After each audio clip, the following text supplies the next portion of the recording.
Welcome the newest additions to the family, right over there and right over there. Anyways, imagine I was hosting a coin flipping contest, right? And I invited 10,000 people to my contest. After every single round, you know that half the people would lose and half the people would win. So that means after the first round, 5,000 people would be left. After the second round, 2,500 people would be left, so on and so forth. Now after 6 rounds, you'd have about 160 people left. 2,500, then 1,200, 1,250, then 625, 313-ish, 160-ish, right? Now I have a proposal for you that will be like the chance of a lifetime. Would you be willing to put your entire life savings on whether or not these 160 people will get their next coin flip guess correct? No, of course not. That'd be stupid, right? But these people, they got 6 out of 6 correct. They have to know something. You probably see the problem with that. Now, so recently online, I've been seeing a lot of people claiming to be experts or gurus in their specific field. You name it, and there's someone there. Whether that be health, finance, fitness, entrepreneurship, you name it, and there's someone there that's claiming to be an expert. And additionally, there's going to be just as many journalists who are willing to write articles or give interviews to these people that have quote-unquote succeeded. When was the last time you saw an article that was like, these 10 millionaires all share these 10 attributes, or what I did to become a millionaire, or how this person rose the ranks? So I just wanted to talk about how it's kind of important to have a healthy amount of skepticism and not to just believe everything for face value, even given the data, even given their past record, or like things like that as well. Or even given, just because they have millions of followers, or they have like hundreds of thousands of followers, they have this like impeccable success rate. Even then, it's still really important to have a healthy amount of skepticism when you're deciding these certain things, right? Especially things that have to do with things that might have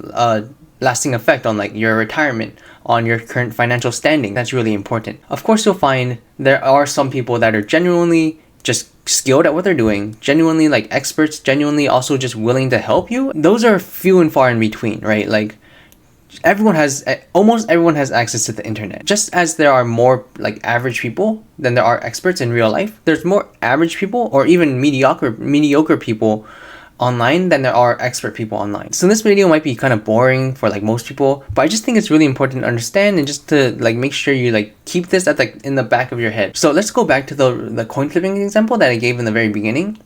If I interviewed those 160 people and I asked them, what's your secret to guessing the next coin flip toss or the coin toss, I'd be damn sure there's at least 100 of those people would say something other than just pure luck. I don't know, they'd be like, I look at the placement of the coin on their thumb, right? Or, I don't know, the tails never fails except when prime numbers that aren't part of my social security number. Or calculating the angle of the moon and Mercury on our current location of Earth provides a specific gravitational pull that increases the probability chance of being tails versus heads.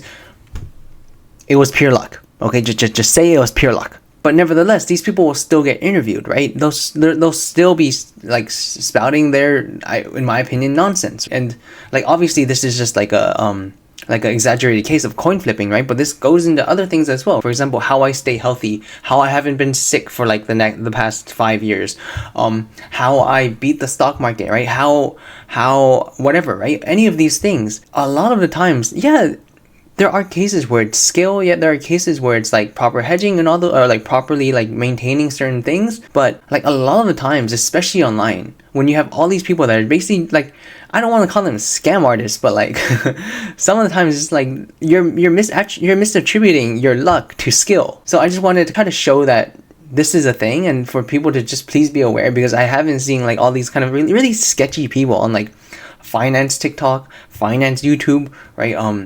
Fitness YouTube, health, whatever social media, right? Just talking nonsense. And it's just like, well, look at my past. Again, it's the same thing with the monkey, right? If you have a bajillion monkeys and they're all typing like hitting random buttons on a typewriter, right? Someone will eventually, or one of those monkeys will eventually type, I don't know, insert random book here, They'll type the plot to Sagwa, I don't know, whatever. And the problem is, and these people will get noticed, they'll get interviewed, right? They'll establish a following because they were successful in the past. And then like whether or not it's based off of skill or luck, they were successful doing whatever they were doing. And this is something called survivorship bias, where basically you only really interview, you only really get to see and hear the story of the people that survive. For example, a lot of times in these 10 millionaires have these 5 attributes in common, or what I did to become a millionaire, right? And sometimes they'll be like, you don't get rich off of betting pennies, or I saw it, I took the risk, and then I conquered and I was able to become a millionaire. Well, okay, sure. Of course, with elevated risk comes elevated reward. Ben, yeah, he was lucky enough. He took the risk and then he succeeded. Good job. But you also have to realize Sarah took the risk. Aaron took the risk. Any more names? Andrew took the risk. Michael took the risk. They all took the risk and then they failed.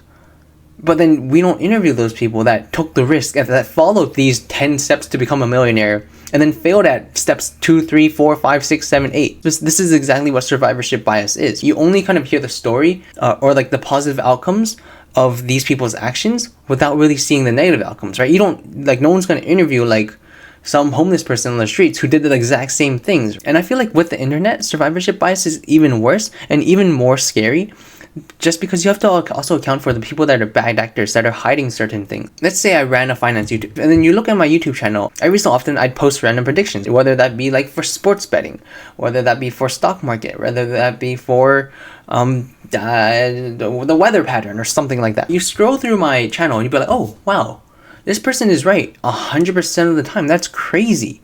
I should invest in him. Yeah, his track record is 100% based off of his videos. I would invest in him. 100% success rate? Who have you ever heard of that? For predicting the weather? That's crazy. Either this guy's super lucky or he's just super smart. Either or, I'd still invest in him.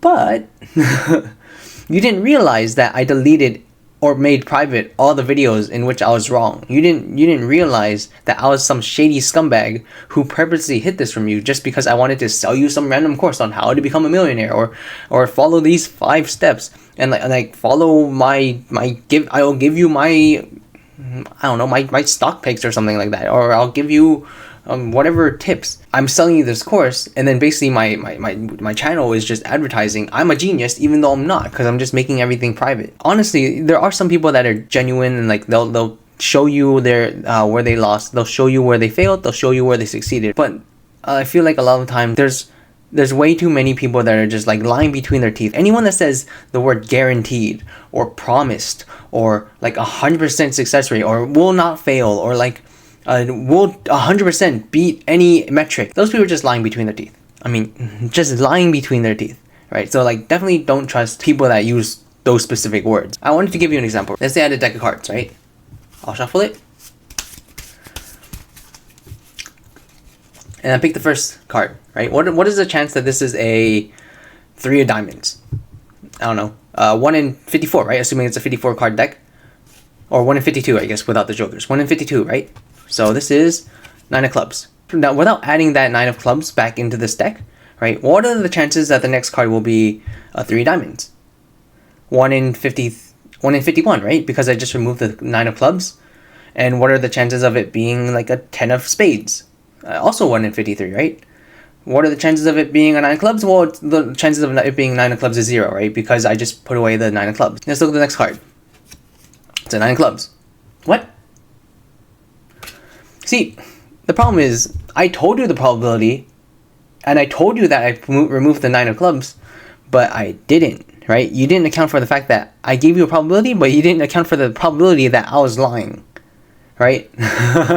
So this is kind of to explain, nothing is really guaranteed. You might, like, everything is an open, I guess in physics, there's something called like a closed system and an open system. In real life, more or less everything is an open system. I can give you a closed system, whatever, right? A closed system is basically, for example, nothing leaves and nothing enters, right? So that means like everything is set to be completely contained in this little box. Imagine just a little box, right? And there's nothing outside of it that will affect this little box. In real life, like, there is no real closed system, if that makes sense. Multiple things can affect what happens in almost like a butterfly effect, where it's like some little thing way over there might affect me in the future, might affect us in the future, might affect like everything in the future. In this case, right, I told you that this is a closed system, so then you automatically assumed it's 1 in 52 or 1 in 51, but you didn't realize that it's an open system, and then my lie affects this closed system, and now this is an eclipse. I hope I made that point across, because I'm really bad at explaining things. Well, I mean, at this point, you're probably thinking, well, okay, so if I know that I have all the data, I just assume everything is open, right? I have all the data, and I know something can't be rigged. And then, like, for example, like the weather patterns can't be rigged. And then I also take a look at the whole picture. I don't miss out on anything. I get all the data that I can. Then in that case, then I should be able to conclude with reasonable certainty of specific things. Is that not true? And with that, I present you this next question. It should be pretty simple, but what is the pattern here? I'm going to give you 7 numbers. Just find the pattern. So the numbers are 9, 1, 6, 7, 9, 2, 5. All you have to do is just find the pattern. Please pause if you need time. He sees you when you're sleeping. There is no pattern, right? So even if you take all the data in the world, right, and then you compile it and you look for patterns or whatever, you could say like, oh, this happened every single time in the past, so it'll probably happen in the future. But like, that's not necessarily the case. So our brains are hardwired to look for patterns. That's just how we survive, right? Because I mean, like, patterns can exist. For example, like if you see a saber-toothed tiger in the wild, you don't want to take the time and be like, well, maybe this saber-toothed tiger isn't gonna kill me, right? So like, patterns are like that. That's like, your brain is trying to help you survive. Oftentimes, things that don't have patterns, we perceive to have patterns, or things that don't have any correlation or any causation or effect, right? Those things don't actually have those things, or like aren't actually connected at all. And it's just our brains trying to make sense of what we've seen, right? This is the same thing as seeing, like, when you look at shapes in the cloud, right? Oh, that cloud looks like a train. Oh, that cloud looks like a monkey holding a trombone, right?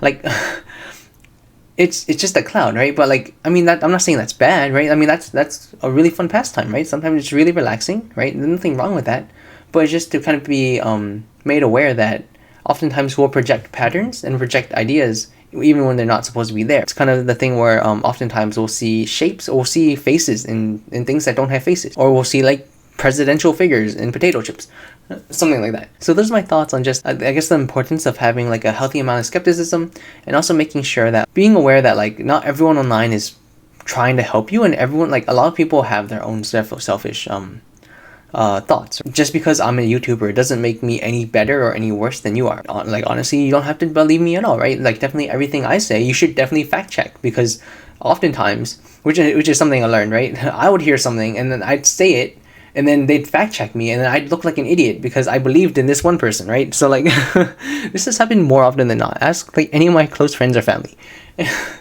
Anyways, but yeah, so definitely fact check, right? Definitely have a healthy amount of skepticism. Don't bet the farm on just because like they have a good track record, or because like whatever, like this and that, right? And also just plan for the unexpected, right? Plan for something called a black swan event, something that like no one expected would happen. And also be wary of things that everyone expects to happen, right? If something is guaranteed to happen, or something is like with utmost certainty this will happen, like just be wary, because if it doesn't happen, then no one is prepared for it. You're not prepared for it. Definitely have a healthy amount of skepticism towards everything you see online, and be careful of like charlatans, and like be careful of like people that are just out there to make a buck. But yeah, have a good day. See you soon. Where's the exit button?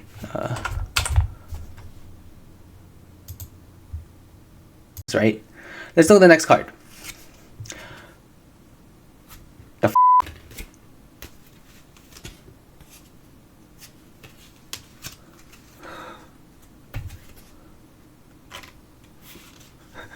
Oops. See, I cannot scam for sure.